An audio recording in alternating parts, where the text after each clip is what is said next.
Hare Krishna to all the ડિવોટીઝ. સર્વે હરિભક્તોને મારા નમસ્કાર અને દંડવત પ્રણામ. હરે કૃષ્ણ પ્રભુજી, દંડવત પ્રણામ. હરે કૃષ્ણ નિકિતા માતાજી, દંડવત પ્રણામ. હરે કૃષ્ણ પ્રભુજી, દંડવત પ્રણામ. હરે હરે કૃષ્ણ કૃષ્ણ, હરે કૃષ્ણ, માતાજી, દંડવત હરે પ્રણામ. રામ, રામ રામ, હરે હરે દંડવત પ્રણામ પ્રભુ. માતાજી, હરે કૃષ્ણ કૃતિ માતાજી, દંડવત પ્રણામ.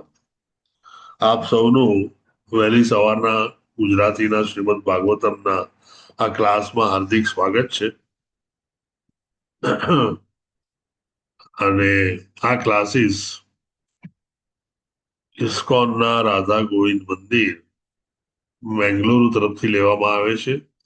અને આ ક્લાસીસમાં ખાસ કરીને હિઝ ગ્રેસ શ્રી નામનિષ્ઠાદાસ પ્રભુજી અને હિઝ ગ્રેસ શ્રી જીતેન્દ્રિય ગોપેશ પ્રભુજી તરફથી ભાવભીનું સ્વાગત છે. આપણે શરૂઆત પ્રાર્થનાથી કરીશું. પ્રાર્થના ખૂબ જ અગત્યની છે. આપ સર્વે પર મારી સાથે પ્રાર્થના બોલાવશો.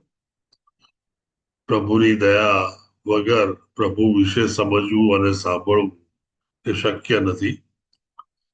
અને પ્રભુ આગળ આપણે બહુ જ તેના બાળક હોવાથી નાના એવા છીએ, તો તેની પ્રાર્થના કરી તેને રીઝવી અને તેના વિશે સાંભળીએ. ઓમ અજ્ઞાનતિમિરાન્ધસ્ય જ્ઞાનાંજનશલાકયા ચક્ષુરુન્મિલિતં યેન તસ્મૈ શ્રી ગુરુવે નમઃ.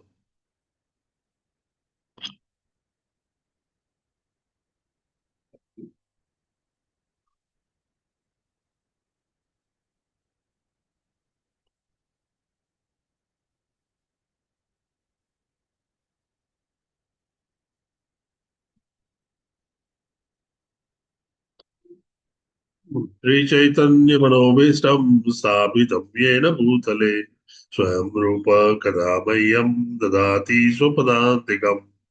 वन्देऽहं श्रीगुरु श्रीयुतपदकमलं श्रीगुरून् वैष्णवांश्च श्रीरूपं साग्रजातं स्वगणरघुनाथान्वितं तं सजीवम् साद्वैतं सावधूतं परिजनसहितं श्रीकृष्णचैतन्यदेवम् श्रीराधाकृष्णपादान् सगणललिता श्रीविशाखान्वितांश्च.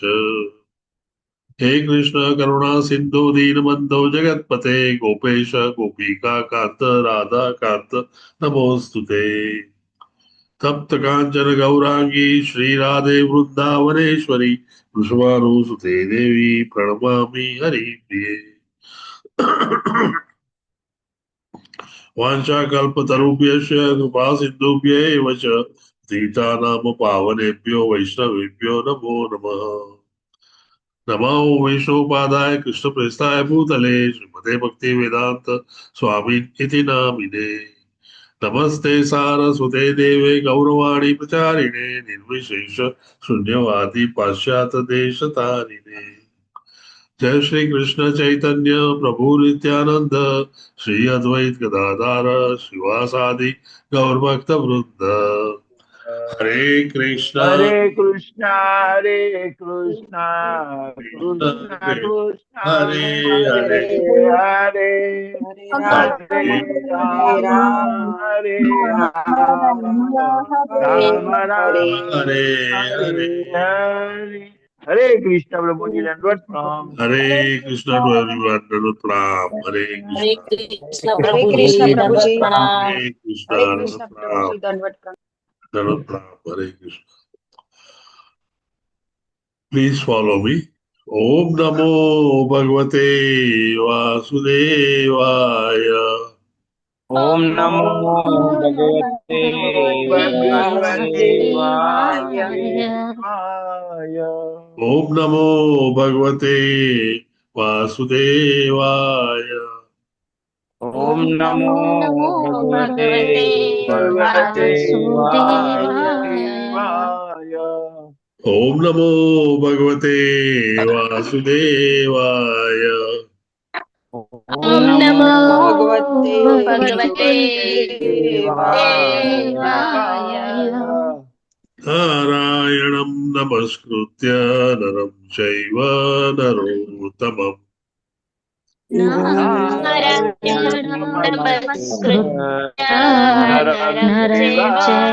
नरोत्तमम् नरोत्तमम् देवीं सरस्वतीं व्यासं ततो जयमुदीरयेत्। देवीं सरस्वतीं व्यासीं ततो जयमुदीरयेत्। शृणतां स्वकतः कृष्णः पुण्यश्रवणकीर्तनः शृण्वतां कथा कृष्ण पुण्यश्रवणकीर्तनः कथयन्तः स्तूयभद्राणि विदुनोति सुरस्तताम्।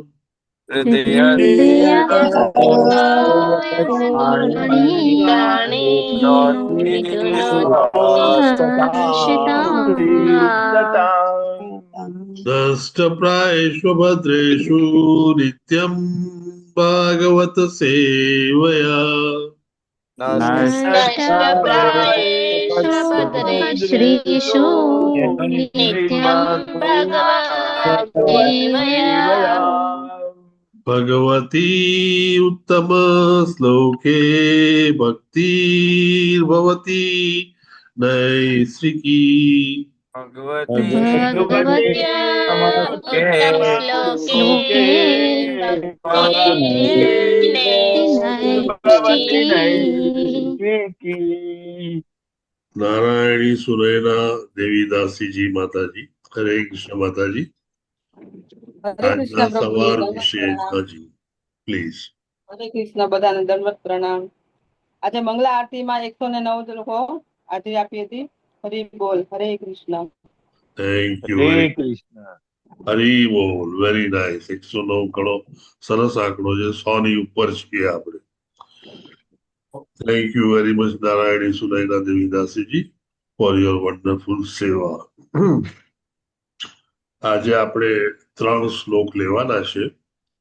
પહેલો શ્લોક આપણે જેમ 5-6 જણા પ્રભુજી અને 5-6 માતાજી કરે છે તેમ રિસાઇટેશન કરીશું અને બીજો અને ત્રીજો શ્લોક હું બોલી જઈશ, આપ રિસાઇટેશન નહીં કરો.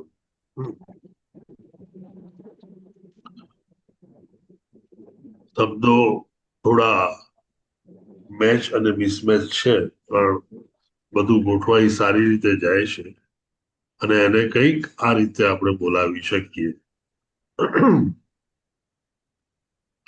ભગવાન દયમાનાય સંપત્તિનામ સમૃદ્ધિ પ્રજાવતીનામ ભદ્રમ તે મય્યાયુ આત્મનુગ્રહમ.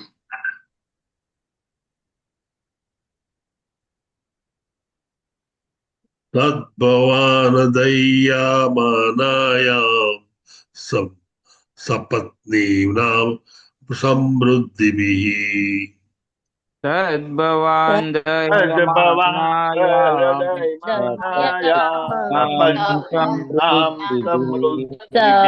પત્નીનામ સમૃદ્ધિ પ્રજાવતીનામ ભદ્રમ તે મય્યાયુક્તામનુગ્રહમ. પ્રજાપતિનામ ભદ્રમ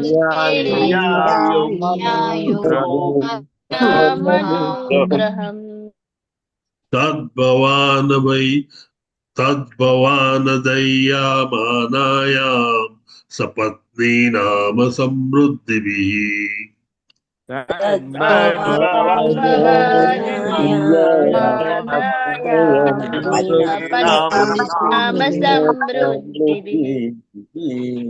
પ્રજાવતીનામ ભદ્રમ તે મય્યાયુક્તામનુગ્રહમ.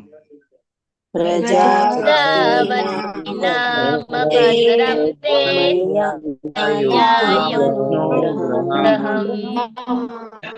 મનુગ્રહ તદ્ભવાન દય્યામાનાયામ सपत्नीनाम समृद्धिभिः तद्भवान् यमानायां समृद्धिः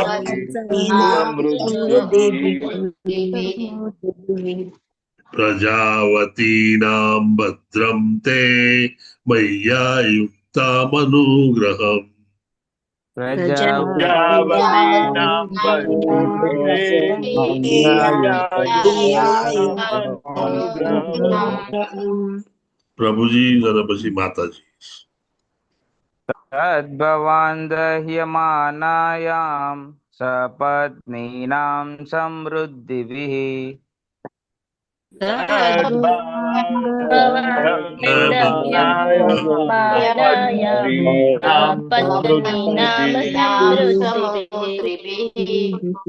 प्रजावतीनां भद्रं ते मय्यायुक्तात्मनुग्रहम्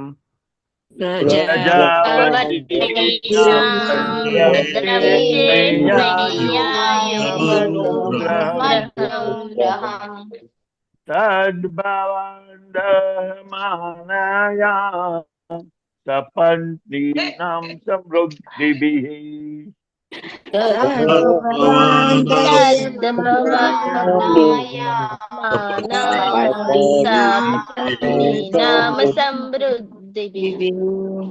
प्रजावतीनां भद्रं ते मय्यायुक्तामनुग्रहम्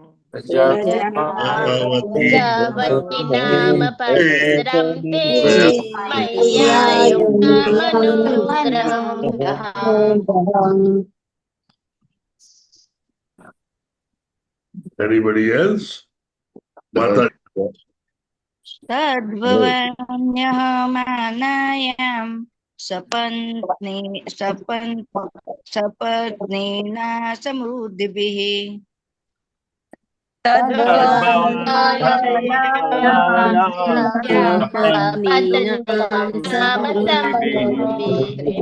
प्रजावतीना भद्रं ते मय्यायुक्तामनुग्रहम्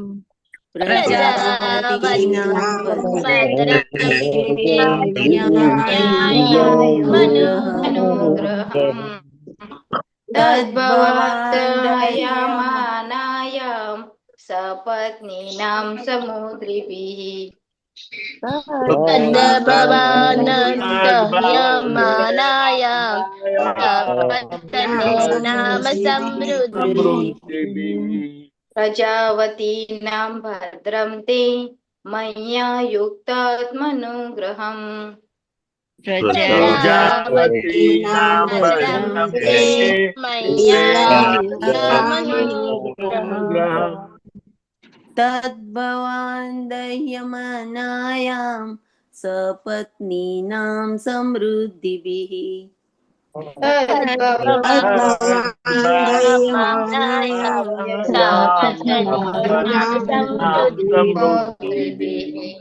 प्रजावतीनां भद्रं ते मय्यायुक्ताम् अनुग्रहम् प्रजावतीनां भद्रं ते मय्यायुक्तामनुग्रहम्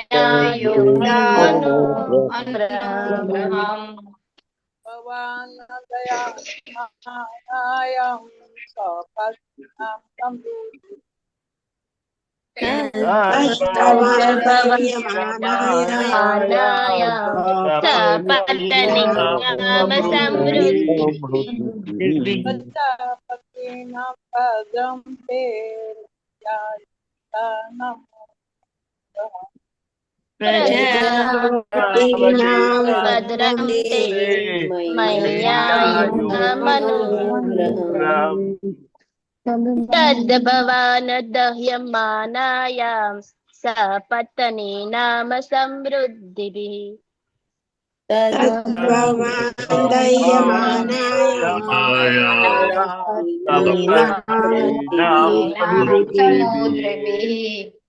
प्रजावतीनां भद्रं ते मय्या युक्तामनुग्रहम्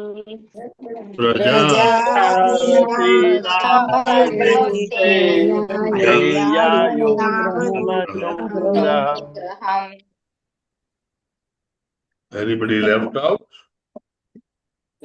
વેલુબા તમે કંઈક બોલાવતા તને બંધ કર્યા તમને મેં. વેલુબા હરે કૃષ્ણ. Okay. હરે કૃષ્ણ પ્રભુ. હરે કૃષ્ણ. બોલાવવું છે પ્રભુજી? યસ પ્રભુ, હું જ બોલાવતો હતો.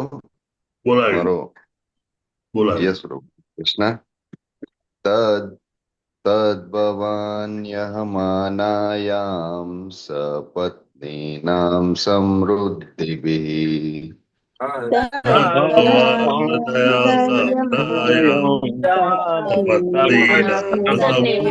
नाम समृद्धिभिः પ્રજાવતીનામ ભદ્રમ તે તામ અનુગ્રહમ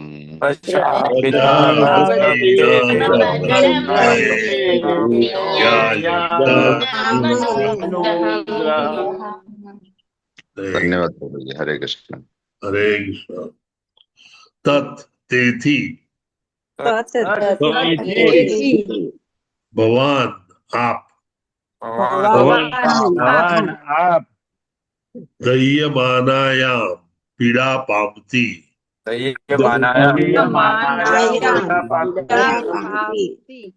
સપત્નીનામ શોક્યોની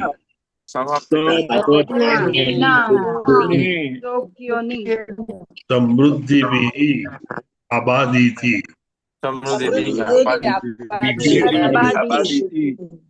પ્રજાવતીનામ જેમને બાળકો છે તેમની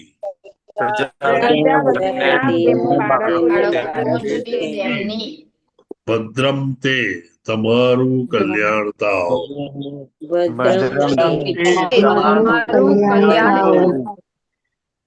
મયી મારી ઉપર આયુક્તામ સર્વ રીતે કરો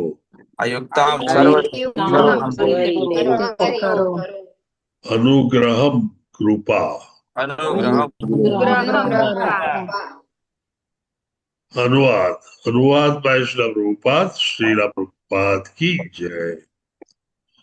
તેથી મારા પ્રત્યે દયા દર્શાવીને તમારે મારી ઉપર કૃપા કરવી જોઈએ.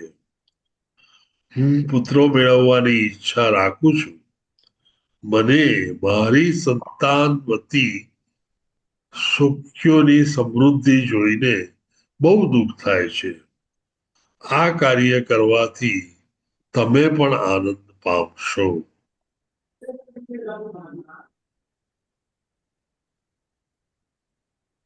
Hand rays.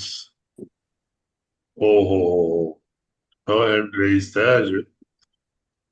પરેશ પ્રભુજી, હેમા રાજગોર માતાજી, મયુરી શાહ માતાજી, નિત્યા સચી, હર્ષા પ્રજાપતિ અને દક્ષા આહિર. મયુરી શાહ માતાજી, આપે લાસ્ટ ટાઈમ વાંચ્યું હતું ને? નહીં, પ્લીઝ ગો અહેડ આપ. મયુરી શાહ. હરે કૃષ્ણ. ભગવદ્ ગીતામાં સંતાનોક્તિ માટે કરેલા સંભોગને ધાર્મિક ગણવામાં આવ્યો છે. માત્ર ઇન્દ્રિય તૃપ્તિ માટે જે મનુષ્ય કામશક્ત થાય છે તે અધાર્મિક છે. દીતિએ મૈથુન માટે પતિને કરેલી પ્રાર્થનામાં તે સાવ કામેચ્છાથી જ પીડા પામી હતી એમ નથી, પરંતુ તેને પુત્ર પ્રાપ્તિ માટે ઈચ્છા થઈ હતી. તેને પુત્ર હતા નહીં, તેથી તેની શોક્ય કરતા તે પોતાને દીન માનતી હતી. માટે કશ્યપને તેની ધર્મપત્નીને સંતુષ્ટ કરવી પ્રેમ પડે એમ હતું. હરે કૃષ્ણ. હરે જય શ્રી કૃષ્ણ. કૃષ્ણ. Thank you.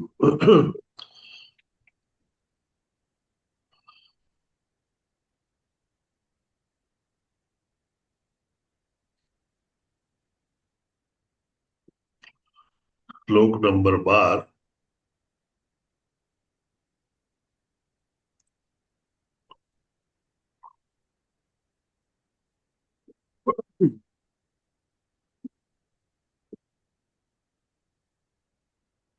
ભર્તર્યાપ્તો રૂમાનાનામ લોકાન વિશતે યશઃ પ્રતિર્ભવદ્વિજ્યોજાસામ પ્રજયા નનુજાયતે.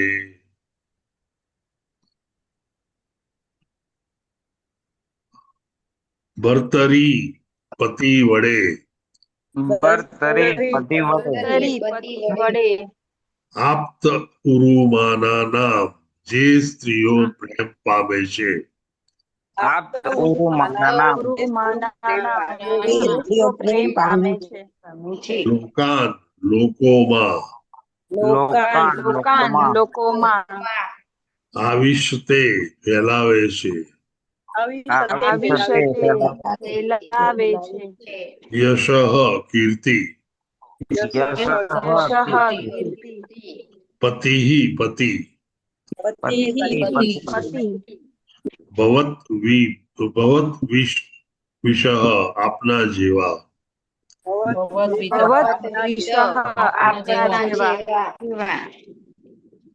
યાસામ જેઓમાં, પ્રજયા સંતતિ વડે, નનુ ખરેખર, જાયતે વિસ્તરે છે. अनुवाद बाय श्रीला प्रभुपाद. श्रीला प्रभुपाद की जय. જગતમાં સ્ત્રી તેના પતિની આશીષથી સન્માન પામે છે.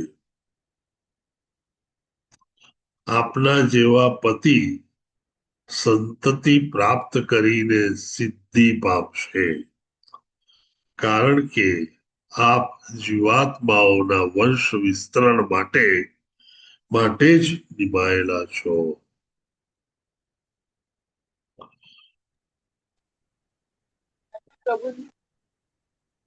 હરે કૃષ્ણ માતાજી. દક્ષા આહિર માતાજી, ગો હેડ માતાજી. હરે કૃષ્ણ પ્રભુજી, દંડવત પ્રણામ. ભાવાર્થ બાય શ્રીલ પ્રભુપાદની જય. મનુષ્યને જ્યાં સુધી એવી ખાતરી ન થાય કે તેણે પેદા કરેલા બાળકોને જન્મ મૃત્યુના બંધનમાંથી મુક્ત કરી શકશે, ત્યાં સુધી તેણે પિતા કે માતા બનવું નહીં, એવા ઋષભદેવનો અભિપ્રાય છે. જન્મ મૃત્યુ જરાને વ્યાધિથી ભરેલા ભૌતિક એવા દ્રશ્ય જગતમાંથી છુટકારો મેળવવા માટેની એકમાત્ર તક મનુષ્ય જન્મ છે. દરેક મનુષ્યને તેને માનવ જીવનમાં ઉપલબ્ધ થતી તકનો લાભ મળવો જોઈએ. કશ્યપ જેવા પિતા મુક્તિના આશયથી જ સારી પ્રજા ઉત્પન્ન કરે એવી અપેક્ષા રાખવામાં આવે છે. હરે કૃષ્ણ પ્રભુજી. થેન્ક યુ વેરી મચ માતાજી. શ્લોક નંબર 13 અને આજનો છેલ્લો શ્લોક.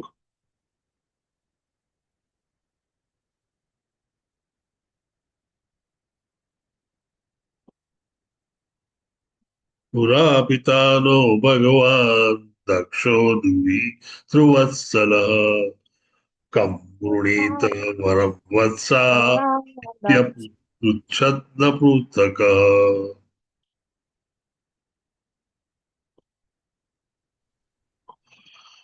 પૂરા ઘણા સમય પહેલા,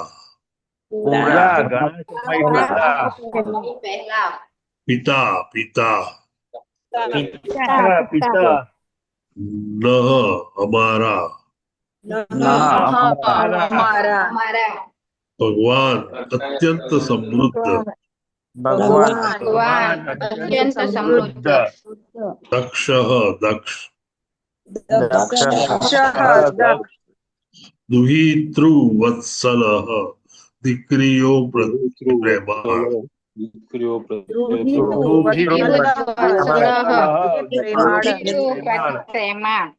કમ કોને,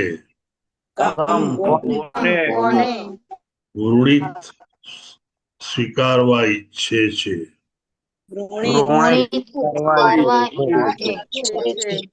વરમ વર તરીકે,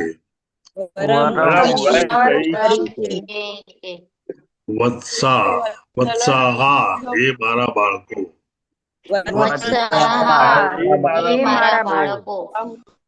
ઇતિ એમ ઇતિ એમ અપૃચ્છત પૂછ્યું હતું. અપૃચ્છત નહ અમને અમને પૃથક અલગ રીતે અલગ રીતે અનુવાદ બાય શ્રીલા પ્રભુપાદ કી જય. ઘણા સમય પહેલા પુત્રીઓ પર હેત રાખનારા અમારા સમૃદ્ધિશાળી પિતા દક્ષે અમને દરેકને અલગ અલગ પૂછ્યું હતું કે પતિ તરીકે અમને કોણ ગમે. પરેશ પ્રભુજી વાંચો ભાવાર્થ.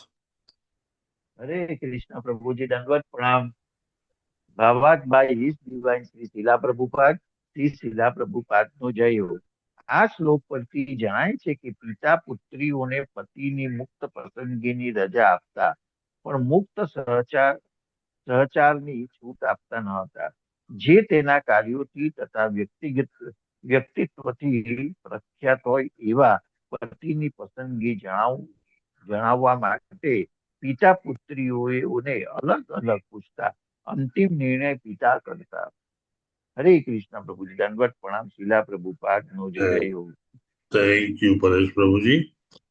આપ ત્રણેય સુંદર ભાવાર્થ વાંચ્યો. ટૂંકો પણ સરસ ભાવાર્થ છે.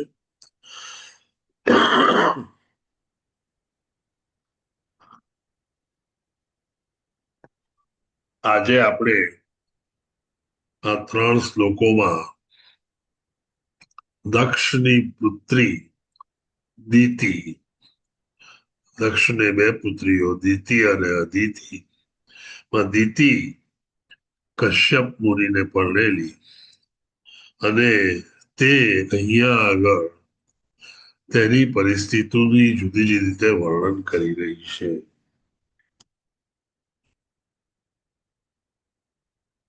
સાંજનો સમય છે. સૂર્યાસ્ત લગભગ થવાની તૈયારી છે. દિવસની સાંજની આરતીની તૈયારીઓ છે અને તે સમયે દીતિને કશ્યપ મુનિ સાથે સંભોગ કરવાની ઈચ્છા થાય છે.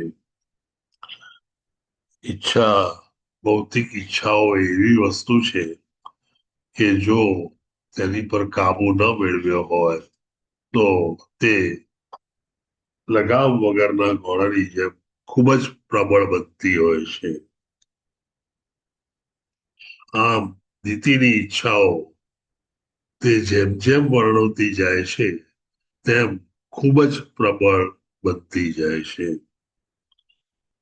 કશ્યપ મુનિ બહુ મોટા એક્ઝોલ્ટેડ ભગવાનના ભક્ત હતા, પરમ ભક્ત હતા અને તેમને પૂરેપૂરો ખ્યાલ હતો કે આ સમય સંભોગ જેવી વસ્તુ માટે બરાબર સમય નથી. તેના વિશે શાસ્ત્રોમાં જણાવ્યું છે કે જ્યારે સાંજ અને રાતની શરૂઆતના સમયમાં સંભોગ કરવામાં આવે ત્યારે ઘણા બધા અતૃપ્ત આત્માઓ ચારે બાજુ ફરતા હોય છે.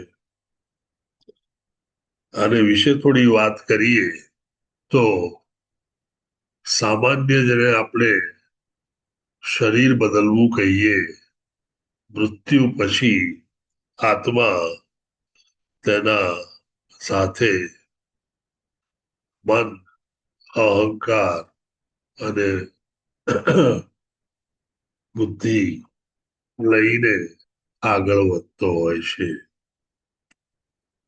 જેમ નવું કોમ્પ્યુટર લાવ્યા હોઈએ અને તેમાં સોફ્ટવેર રન કરવું પડે તેમ આત્મા એક સોફ્ટવેરનું કામ કરી અને નવા શરીરમાં જઈ અને પોતાનું સોફ્ટવેર રન કરે કે જેથી કરીને તેના બધા જ કાર્મિક રિએક્શનો, તેની આખી હિસ્ટ્રી એ નવા શરીરમાં બંધ થાય અને તે પ્રમાણે શરીર તેને સુખ કે દુઃખ કે ભોગ કે બધું જ આપે. આમ આત્મા પોતાની સાથે બધી જ મેમરી લઈને જતો હોય છે, પરંતુ આવું શક્ય ત્યારે હોય કે જ્યારે આત્મા શરીર છોડે ત્યારે તેણે કંઈક નફા નુકસાન કરેલા હોય જેના હિસાબ કરવા માટે તેણે બીજા શરીરમાં જવું પડે.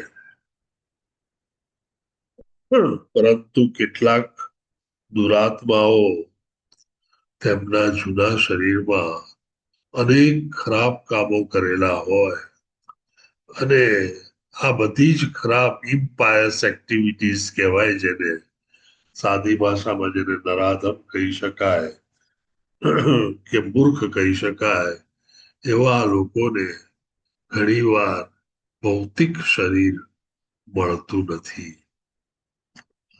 ભૌતિક શરીર ન મળતું હોવાને કારણે તેઓ ભૂત, પિશાચ, રાક્ષસ જેવી યોનિઓમાં રહેતા હોય છે. મૂળ મુદ્દે તે આત્માઓ તેમની સાથે અહંકાર, મન, બુદ્ધિ અને એની મેમરી લઈ અને ફરતા હોય છે. આમ આત્મા સાથે સૂક્ષ્મ શરીર હોય છે, પરંતુ તેની પાસે ભૌતિક શરીર ન હોવાથી તે આ જગતની ઇન્દ્રિય તૃપ્તિ કે જગત પર સ્વામિત્વ મેળવવું વગેરે ઈચ્છાઓ હોવા છતાં ભોગવી શકતા નથી. આ બંને વસ્તુઓ, ઇન્દ્રિય તૃપ્તિ અને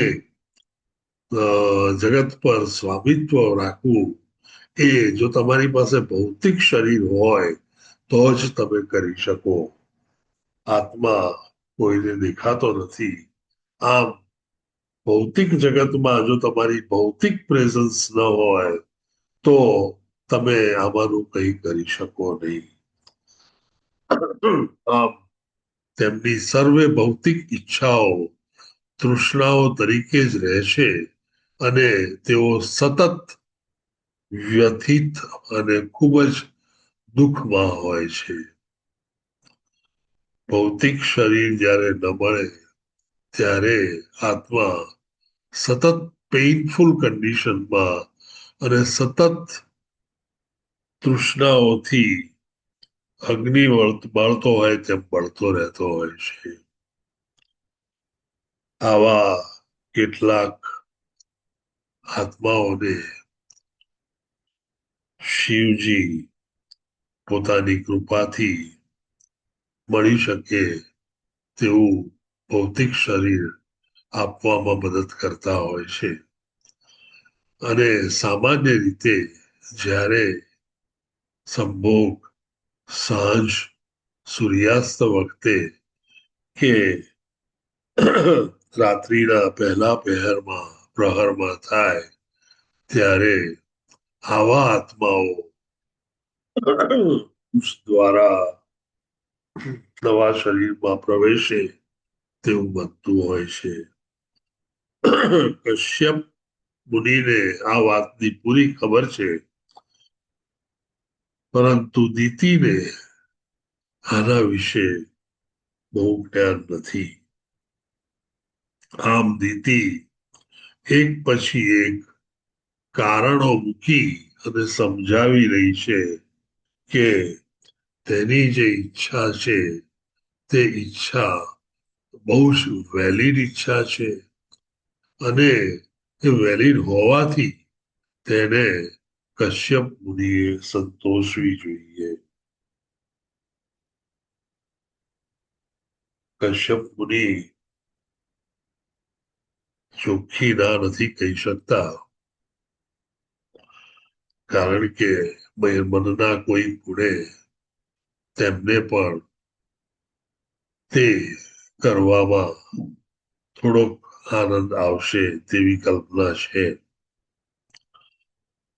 નીતિ વર્ણવે છે કે અમે જ્યારે અમારા પિતા સાથે રહેતા હતા અને મોટા થતા હતા ત્યારે વયસ્ક થયા ત્યારે અમને નીતિ અને અદિતિને બંનેને જુદા જુદા રાખી અને અમારા સાથી વિશેના વિચારો અમારા પિતાએ જાણેલા અને તે વિચારો મુજબ અમને અમારા પતિ મળે તેમ તેઓએ સગવડ કરેલી.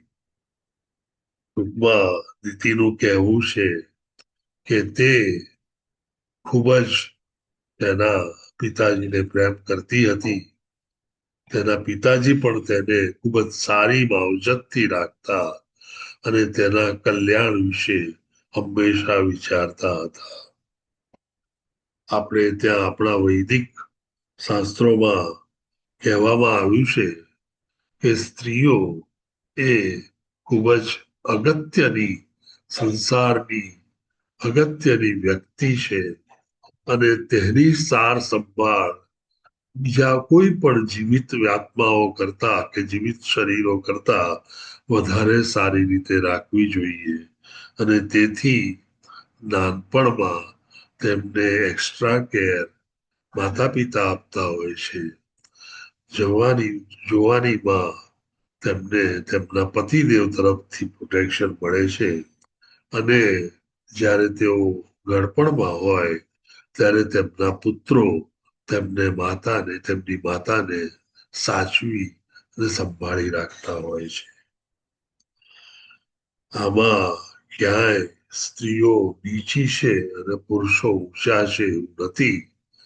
દરેકને પોતપોતાના કાર્યો હોય છે અને દરેક પોતપોતાના કાર્યોમાં ખૂબ જ સફળ અને વ્યવસ્થિત પ્રવૃત્ત થયેલા હોય છે.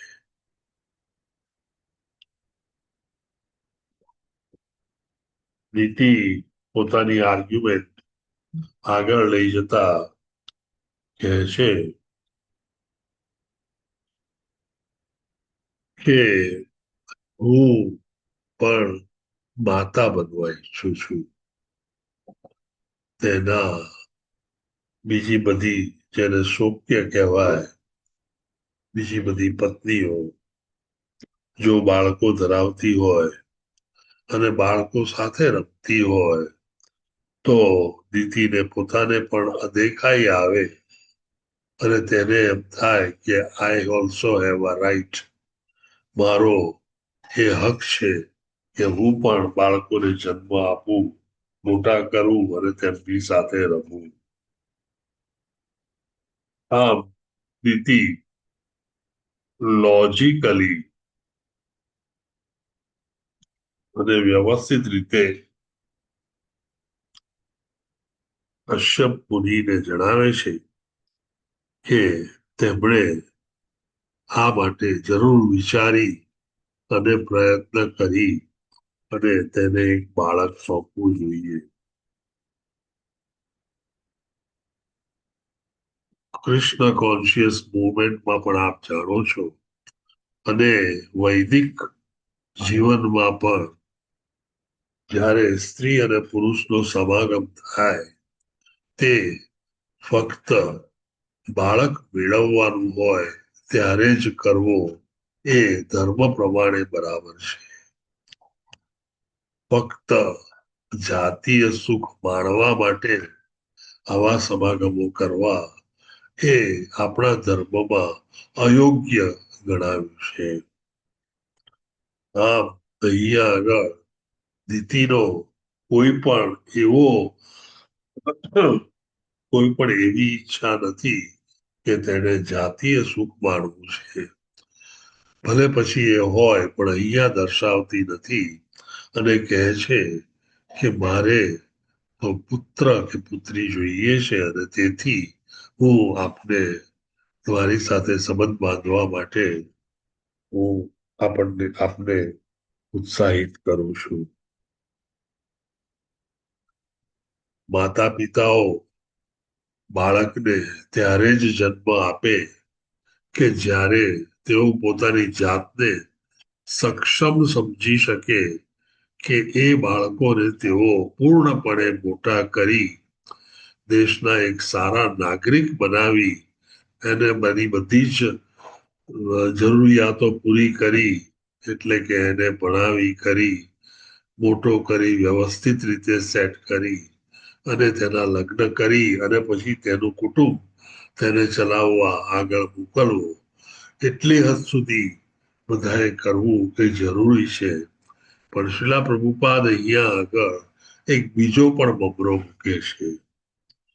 શિલા પ્રભુપાદ કહે છે કે બાળકો તો જ પેદા કરવા જોઈએ જો તમે તેમને કૃષ્ણ કોન્શિયસ બનાવી શકો અને તેમને જીવનને અંતે પાછા તેઓ રિયલાઇઝ આત્મા થઈ અને આ જન્મ અને મૃત્યુના ફેરાઓમાંથી મુક્ત થઈ અને પ્રભુ પાસે પહોંચાડી શકો તેમ હો તો.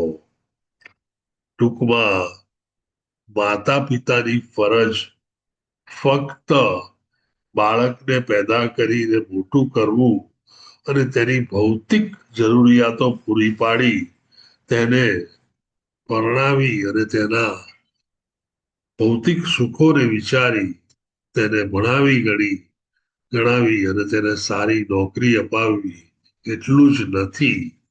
તેનો અને તેના કુટુંબનો સ્પિરિચ્યુઅલી આધ્યાત્મિક રીતે ઉદ્ધાર થાય અને તેઓ આ જન્મ અને મરણમાંથી મુક્ત થઈ પ્રભુ પાસે પહોંચવાને સક્ષમ થઈ શકે તે પણ કરવું એ દરેક માતા પિતાની ફરજ છે. આમ ફક્ત કૃષ્ણ કોન્શિયસ ચિલ્ડ્રન પેદા કરવા તેમને મોટા કરવા એમ જ નહીં, પરંતુ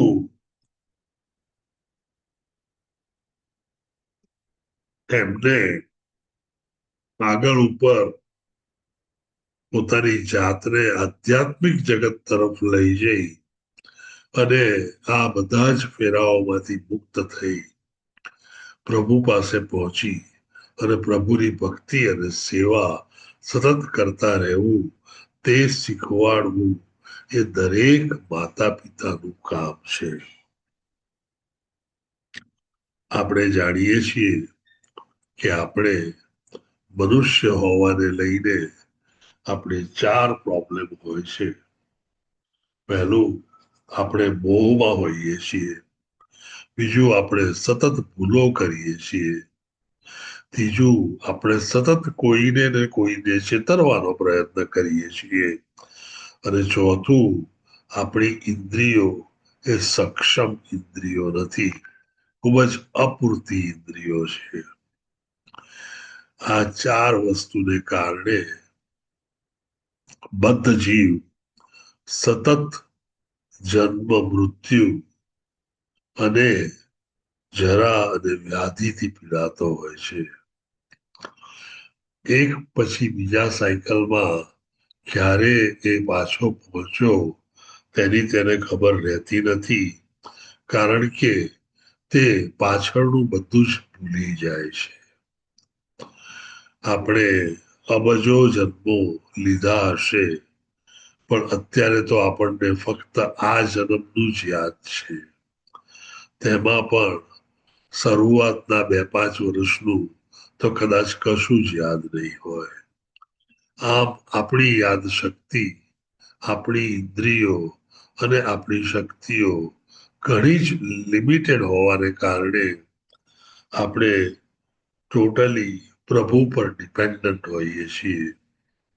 આપણે ઇન્ડિપેન્ડન્ટ નથી. જેમ પ્રભુ પોતાની જાતને જણાવે છે કે એ સ્વરાટ છે, એટલે કે ઇન્ડિપેન્ડન્ટ છે, એને કોઈની ડિપેન્ડન્સ નથી. જ્યારે આપણે ડગલે ને પગલે એકબીજાની અને છેલ્લે પ્રભુની ડિપેન્ડન્સ હંમેશા રહેતી જ હોવાથી આપણે સતત ડિપેન્ડન્ટ રહીએ છીએ અને આ ડિપેન્ડન્સી આપણને હંમેશા સતત નિત્યબદ્ધ અવસ્થામાં મૂકી રાખે છે આપ જાણો છો કે મનુષ્ય અવસ્થા એ એક જ એવી અવસ્થા કે સ્પીસીસ છે કે જેમાં આપ બુદ્ધિથી વિચારી શકો તર્કથી જાણી શકો અને જે પણ ઇન્દ્રિયો છે તેની સાથે સાથે તેમાંથી થોડું ઘણું કામ લઈ શકો આના સિવાયની બધી જ સ્પીસીસ કે બધા જ ફેમિલી તે 84 લાખ છે એમાં ક્યાંય આવી સગવડતા નથી આ એક એવી સગવડતા છે કે જેમાં તમે ખરેખર કોણ છો તેને વિશે તમને પ્રશ્ન પણ થઈ શકે અને તમે જો કદાચ જાણવા માટે તત્પર હો અને એવી ઈચ્છા હોય તો તમે જાણી પણ શકો કે તમે આ શરીર નથી પણ તમે એક આત્મા છો તમે આત્મા તરીકે પ્રભુના પાર્ટ એન્ડ પાર્સલ એટલે એક પ્રભુનો અંશ છો અને તમે ખરેખર તમે જોવા જાઓ તો કોન્સ્ટિટ્યુશનલી તમે પ્રભુના સતત દાસ છો તેના એક સર્વન્ટ છો અને આમ તમારી કોન્સ્ટિટ્યુશનલ પોઝિશન પ્રભુની સતત સેવા કરવાની છે આટલી ખબર પડ્યા પછી આપ આ મનુષ્ય યોનિમાં સતત વાંચન કે ગુરુની કૃપાથી જાણી શકો કે કઈ રીતે પ્રભુ પાસે પાછા પહોંચી શકાય પ્રભુની ભક્તિ અને ભક્તિ માર્ગ જે 9 ડિફરન્ટ પ્રોસેસીસમાંથી પસાર થાય અને 9 ડિફરન્ટ સ્ટેજીસમાંથી પસાર થઈ છેલ્લે ભાવ અને પ્રેમમાં આવી અને પ્રભુ પાસે પહોંચી શકાય આપણા બધાનો એ પ્રભુ પાસે પહોંચી પ્રભુ સાથે એક જેમ એકમાં તેની સાથે બધી જ ફિલિંગ્સ ઇમોશન્સ નો રસાસ્વાદ એકબીજાને તેમ પ્રભુએ અને આપણે કરવો એવી આપણી અલ્ટિમેટ ગોલ હોય છે આને માટે ભક્તિ માર્ગ એ એક જ માર્ગ છે પણ આ વિચાર ભક્તિ માર્ગનો અને ભક્તિ માર્ગ માં રહેવા માટેની જે પણ વસ્તુઓ કરવી પડે તે માટે ફક્ત માનવ શરીર જ કરી શકે અને તેથી જ્યારે મનુષ્યનું રૂપ મળે ત્યારે એ એક તમને જીવનમાં તક મળે છે કે તમે ફરીથી પાછા પ્રભુ પાસે પહોંચી શકો જે વિષ્ણુ ભગવાનના ભક્ત હોય છે તેઓ જ્યારે વિષ્ણુનો પ્રસાદ લેતા હોય છે ત્યારે એવું કહેવાય છે કે વિષ્ણુ ભગવાનનો પ્રસાદ લીધા પછી તેઓને કદી માણસથી ઓછું એટલે કે પશુઓનું શરીર મળતું નથી તેઓ સતત મનુષ્યના શરીરમાં રહે છે આમ કશ્યપ મુનિ ઘણું બધું જાણતા હોવા છતાં તેઓ ધીરે ધીરે પલળતા જાય છે અને નીતિની આર્ગ્યુમેન્ટમાં આટો પાતા જતા હોય તેવું લાગે છે આપણે અત્યારે તો હજી બીડવે છીએ એટલે આગળ ઉપર શું બને છે જોઈશું પરંતુ કશ્યપ મુનિ એક ભક્ત હોવાથી આ બધું જાણતા હતા જ્યારે દીતિ આ વિશે કશું જ જાણતી ન હતી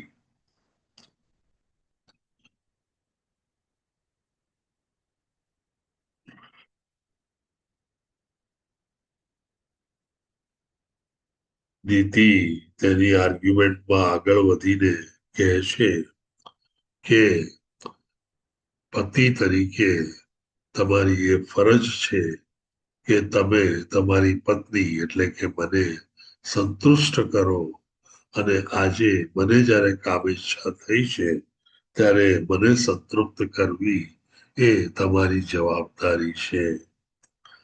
આમ આપણે 3 જુદી જુદી આર્ગ્યુમેન્ટ જોઈ રહ્યા છીએ આ 3 શ્લોકોમાં. પહેલી આર્ગ્યુમેન્ટ કે નીતિ જાતીય ઈચ્છા માટે નહીં, પરંતુ પુત્ર કે પુત્રીના પ્રાપ્તિ માટે સંભોગ ઈચ્છે છે. બીજી આર્ગ્યુમેન્ટ કે તે પહેલેથી ખૂબ જ માવજતમાં રહેલી હતી અને તેણે પોતાની ઈચ્છા પ્રમાણે કશ્યપ મુનિ સાથે સંસાર વિતાવવાનું નક્કી કર્યું છે, અને તેથી તેમની ફરજ છે કે તેમણે તેને પુત્ર અને પુત્રી આપવા. અને છેલ્લે તે કહે છે કે આ બધું કામેચ્છાઓથી નથી, પરંતુ આ મને જ્યારે મારી આજુબાજુ બીજા બધા પોતાના પુત્રો અને પુત્રી રમાડતા હોય ત્યારે મને પણ તે કરવાનો શોખ થાય, અને તેથી આપે મને પુત્ર કે પુત્રી આપવા માટે સંભોગ કરવો જોઈએ. આમ જોઈએ તો નીતિને આપણે એક સારી વકીલ કહી શકીએ. ખૂબ જ સફળતાથી પોતાની આર્ગ્યુમેન્ટ મૂકી અને કપરા સંજોગોમાં અવ્યવસ્થિત જગ્યાએ અને કાબુમાં ન રહે તેવા સમયે પણ તે આ સંભોગની ઈચ્છા ધરાવે છે. જ્યારે આવા સંજોગો ઉભા થાય ત્યારે માણસ અનફોર્ચ્યુનેટલી જાણતો હોવા છતાં, તેના વિશે જ્ઞાન હોવા છતાં એ બીજી બાજુ ચાલી જતો હોય છે. અને તેનું કારણ આપણે ફક્ત પ્રભુની પ્લાન કે પ્રભુનો પ્રોવિડન્સ એમ જ કહી શકીએ. એ કુદરતનો એક નિયમ છે, અને ઘણા રેરલી ઘણા ઉચ્ચ કક્ષાના ભક્તો પણ જાણતા હોવા છતાં સાચું તેઓ કરી શક્યા ન હતા, અને તેઓ હંમેશા બીજા માર્ગે દોરાયેલા હતા. દુર્યોધન હંમેશા કહેતો કે નીતિ શું છે ને અનીતિ શું છે તેને વિશે હું ઘણું સારી રીતે જાણું છું, પરંતુ છતાં દર વખતે જ્યારે હું કાર્ય કરવા બેસું છું ત્યારે અનીતિનું જ કાર્ય કરીને ઉભો થઉં છું. that is what is providence of the God. પ્રભુનો પોતાની કૃપા તમારા પરની.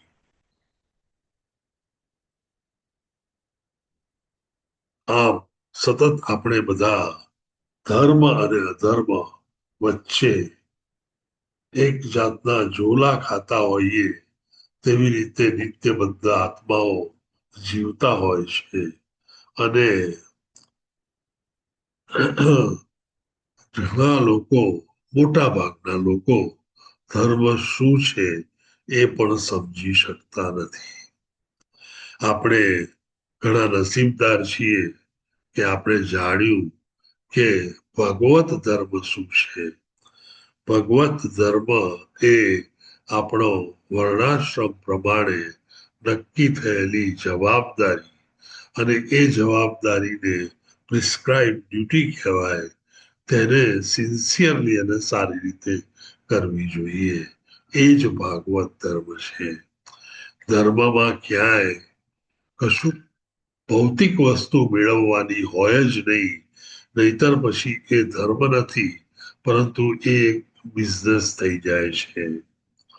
આમ ધર્મ કરો અને ત્યારે તમે જે તમારી ડ્યુટી કરતા હોય તેમાંથી તમે કોઈ વસ્તુ મેળવવાની, ભૌતિક વસ્તુ મેળવવાની ઈચ્છા ન રાખતા હો ત્યારે ઓટોમેટિકલી તમે ભક્તિ કરી રહ્યા છો. તમે જે પણ કંઈ કરી રહ્યા છો તે પ્રભુ માટે કરી રહ્યા છો. પ્રભુ ખુશ થાય એટલે કરી રહ્યા છો, કે પછી પ્રભુની ઇન્દ્રિયોની તૃપ્તિ માટે તમે કરી રહ્યા છો, પરંતુ તમારા પોતાના માટે નથી કરતા. અને તેથી આવા કાર્યો ક્યારેય કોઈ પણ જાતનું રિએક્શન પેદા કરતા નથી. જ્યારે એક રિએક્શન ન પેદા કરતા હોય ત્યારે એને આપણે અકર્મ કહીએ. આમ જ્યારે અકર્મ કરતા હોઈએ ત્યારે આપણે ઓટોમેટિકલી સુકૃત પાયસ એક્ટિવિટીઝ કરીએ છીએ. અને તે અલ્ટિમેટલી આપણને જ્યારે આપણે પરફેક્શન પર પહોંચીએ ત્યારે આ જીવન અને મરણના સાયકલમાંથી બહાર કાઢે છે. પછી જેવી જેની ભક્તિ તે પ્રમાણે આધ્યાત્મિક જગતમાં આપણે જુદી જુદી જગ્યાએ પહોંચી શકતા હોઈએ છીએ. ધર્મ અને અધર્મ વિશેનો જે જ્ઞાન છે એ આપણામાં થોડું ઘણું તો હોવું જ જોઈએ. અને પ્રભુપાદ અહીંયા જણાવે છે કે 5 મોટી બ્રાન્ચ છે કે જેના ધર્મને આપણે ઈ રિલિજિયન કે અધર્મ કહી શકીએ. પહેલો છે એ વિધર્મ છે. વિધર્મ એ ઓબ્સ્ટ્રક્શન કરે છે અને basically acting against the religious duty. એટલે જે પણ ડ્યુટી એ લોકો પરફોર્મ કરતા હોય એ ખરેખર ધાર્મિક ડ્યુટી હોતી નથી અને રિલિજિયસ પ્રિન્સિપલ જળવાતા નથી. બીજો ધર્મ છે એ ચલ ધર્મ, કે જેમાં શબ્દોની ગોઠવણ અને મારામારી કરી અને જે પણ તમે કંઈક અધાર્મિક કરી રહ્યા છો તેને તમે ધર્મ ગણો છો. ત્રીજું એ આભાસ ધર્મ, જેને આપણે શેડો રિલિજન કહીએ. એ શેડો રિલિજન એ આખો પાથ જ શેડો પાથ હોય છે અને it actually focuses on material body. એટલે ભૌતિક શરીર અને ભૌતિક જગત વિશે જ ફોકસ રાખી અને એ આભાસ ધર્મ ચાલતો હોય છે.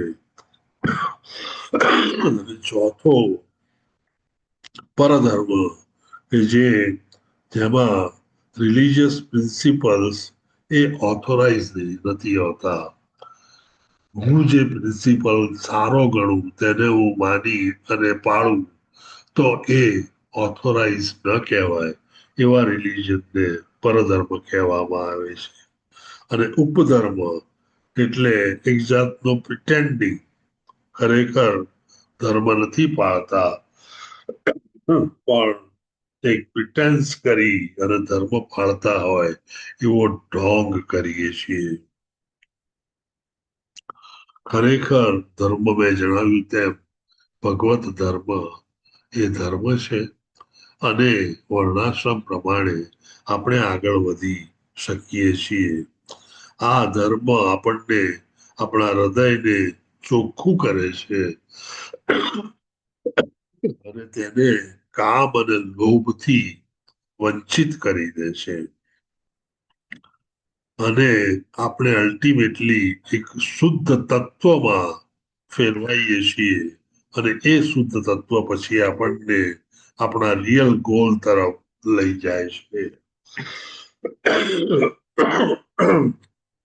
ભગવાન આપણને તો જ તેની પાસે બોલાવે કે જો આપણે તેને ગમે તેવા હોઈએ તો. ભગવાનને શુદ્ધ તત્વ આપણામાં જોઈએ છે અને તેથી આપણે બધાએ આપણી જાતને ટ્રાન્સફોર્મ કરી અને એ શુદ્ધ તત્વ તરફ વધવું જોઈએ.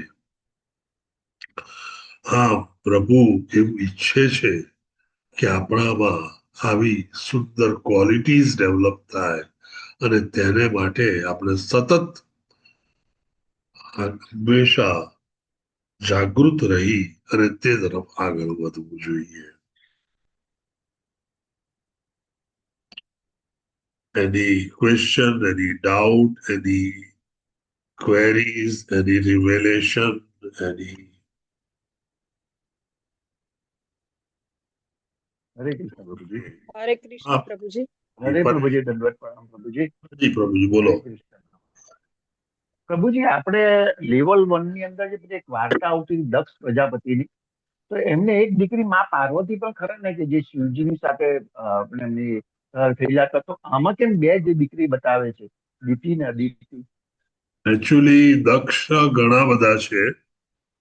તમને હા એ પ્રોબ્લેમ, અને દક્ષ ઘણા બધા હોવાને કારણે સ્વયંભુવા બનવું છે, એમાં એના જીનિયોલોજીમાં પણ દક્ષ આવે છે. અને દક્ષ વિશે આપણે આગળ જતા જોઈશું કે શિવજી ની એક પત્ની એ સતી હતી, એ દક્ષની પુત્રી હતી, પણ એ દક્ષ એ બીજો પાર્વતી માં પાર્વતી. હા, પણ એ દક્ષ એ બીજો દક્ષ છે. એટલે એવા 6 દક્ષ એક છે. હાજી, થેન્ક યુ પ્રભુજી. શૈલેષ ભટ્ટ પ્રભુજી. તો બધું પાર્વતી માતાજી તો હિમાલયના પુત્રી છે. હાજી, સતીની વાત કરું છું, શિવજીની પત્ની. બરાબર છે. એટલે પરેશ પ્રભુજી પાર્વતી માતાજી ની વાત કરે તો હિમાલય, અરે હિમાલયની પુત્રી. સતી માતાજી છે દક્ષના પુત્રી છે, ને એમનો જે શિરચ્છેદ કર્યા પછી ફરી કાલે વાત કરી હતી આપણે ભાગવતમમાં, એમ પુનર્જન્મ જે થયો દક્ષનો, એની જે પુત્રીઓ ખરી એમાં દિતિ અને અદિતિ છે. અચ્છા. રૂપાલી માતાજીએ જે લીધું હતું એની અંદર એમણે ચોખવટ કરી હતી. હા, કાલના શ્લોકમાં હતું એ. હા, કાલમાં જ હતું એ. શૈલેષ પ્રભુજી. હરે કૃષ્ણ પ્રભુજી, દંડવત પ્રણામ. હાજી પ્રભુજી, પ્રશ્ન એવો હતો કે આપણે 3જા અધ્યાયમાં, મતલબ ભગવદ્ ગીતાના 3જા અધ્યાયમાં જણાવે છે કે ભગવાન, મતલબ જ્યારે વરસાદ પડે છે ત્યારે એની સાથે આત્મા જમીન પર આવે છે, પછી અનાજમાં જાય છે, અનાજ ખાવાથી પુરુષનું વીર્ય બને છે, ને એમાં આત્માનો પ્રવેશ થાય છે. તો એ સમયે આત્માનો પ્રવેશ થાય પ્રભુ, કે આજે જે આપણે બતાવ્યું કે જે સમય પ્રમાણે હોય તો એ સમય આત્માનું સ્થાપિત થાય માતાના ગર્ભમાં? માતાના ગર્ભમાં આત્માને સ્થાપિત કરવા માટે તમે જેમ કીધું તે પ્રમાણે વીર્યમાં જાય અને ત્યારે સ્થાપિત થાય. એટલે એ એટ ધેટ ટાઈમ જે સ્થાપિત થાય તે પ્રાઇમરી સ્થાપિત થઈ જાય. બાકી ત્યાં સુધી આત્મા ફ્રી હોય અને ગમે ત્યાં જઈ શકે. એકવાર એ પુરુષના વીર્યમાંથી માતાના એમાં જાય ત્યારે એ ત્યાં ફિક્સ થાય, અને પછી એ આત્માનું શરીર ત્યાં બને. ખ્યાલ આવ્યો? માતાની કુખમાં જે શરીર બનતું હોય એ આત્મા ત્યાં પુરુષના વીર્યમાંથી જાય, અને પછી એ કુખમાં જે શરીર બને એ આત્મા માટેનું શરીર બને. એટલે બધું આમ પેલા કહે ને કે મર્સિડીઝ બેન્ઝ જેમ બનાવતા હતા જર્મનીમાં, તો એ તમારા નામથી બનાવે. મર્સિડીઝ વાળાઓ કાર એમને નથી બનાવતા. પહેલા ઓર્ડર આવે, ઓર્ડરમાં લખેલું કે ડોક્ટર પ્રકાશ પારેખની મર્સિડીઝ છે, હું કહું એ પ્રમાણે જ એ મર્સિડીઝ બનાવે. એટલે એ લોકો એમને 60 કાર બનાવી નાખી અને પછી 60 કાર વેચવા કાઢી એવું નહીં. જે બનાવે એ કાર દરેકના નામ સાથે બની હોય. પછી એ કોઈ ડીલર હોય ને એમ કે મારે આવી 60 કાર જોઈએ છે, તો એ ડીલરના નામે મળે. પણ એ 60 કાર બને એટલે ડીલર પાસે પહોંચી જાય. એમ આપણે માટે પણ આ કસ્ટમ મેડ છે આખું, કે તમે આત્મા આવે તો એના આત્માનું પોતાનું એ પ્રમાણે જ શરીર બનતું હોય છે. હરે કૃષ્ણ માતા પ્રભુજી. જાનકી હરે કૃષ્ણ. ધન્યવાદ. હા, હરે કૃષ્ણ પ્રભુજી. હાજી. હા હા પ્રભુજી, એ વિધર્મ મને પાછું થોડુંક રિવાઇન્ડ કરશો? હરે કૃષ્ણ. શેમાં? અત્યારે આપણી સામે જે ચાર્ટ છે એમાં વિધર્મ છે, જે વિધર્મ, વિધર્મ, એ મને, હા યા, હા, એ મને થોડુંક ડિસ્ક્રાઇબ કરશો પ્રભુજી? અચ્છા, વિધર્મ, વિકર્મ નહીં, વિકર્મ કે વિધર્મ? વિધર્મ ફર્સ્ટ જે છે.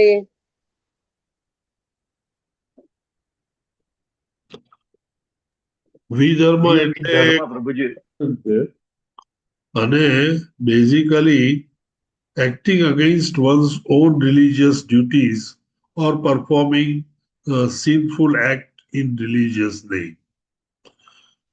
જે ડ્યુટી આપણી હોય એ રિલિજિયસ ડ્યુટીઝ ખરેખર ન હોય એવી ડ્યુટી કરતા હોઈએ કે જે એના પ્રિન્સિપલ્સ હોય એ પર પ્રિન્સિપલ્સ રિલિજનના ન પાળતા હોઈએ કે તેની વિરુદ્ધ કરતા હોઈએ તેને વિધર્મ કહેવાય અને એ એકચ્યુઅલી ઓબ્સ્ટ્રક્શન પેદા કરતા હોય છે. હિનોક માતાજી, Yeah. Hari bol. Hare Krishna, Hari Prabhuji. thank you. Any other question? Any other hand raised? No. Thank you. Amrish Prabhuji, સેવા હરે વિશે કૃષ્ણ કહો. પ્રભુજી. હરે કૃષ્ણ. જીવેશ્વર કૃષ્ણચંદ્ર પ્રભુજીની બર્થડે નિમિત્તે તેમાં સુદામા સેવા કરેલી છે. વન્ડરફુલ. તો હરે કૃષ્ણ મંત્ર બોલાવો. હરે કૃષ્ણ હરે હરે કૃષ્ણ કૃષ્ણ કૃષ્ણ હરે કૃષ્ણ હરે હરે રામ હરે રામ રામ રામ હરે રામ હરે રામ રામ હરે હરે. હરે કૃષ્ણ પ્રભુજી દંડવત પ્રણામ. હરે કૃષ્ણ હરે કૃષ્ણ નંદ પ્રણામ હેમા માતાજી, હેમા વેવાડા માતાજી, કૃષ્ણ માતા દે Hare હરે Krishna, કૃષ્ણ Prabhuji. મીના માતાજી નંદ પ્રણામ. હરે કૃષ્ણ હરે કૃષ્ણ શૈલેષ પ્રભુજી નંદ પ્રણામ. હરે કૃષ્ણ પ્રભુજી ગીત વિલાસ પ્રભુજી હરે કૃષ્ણ નંદ પ્રણામ. હરે કૃષ્ણ કૃષ્ણ કૃષ્ણ હરે હરે રામ રામ હરે રામ હરે રામ. હરે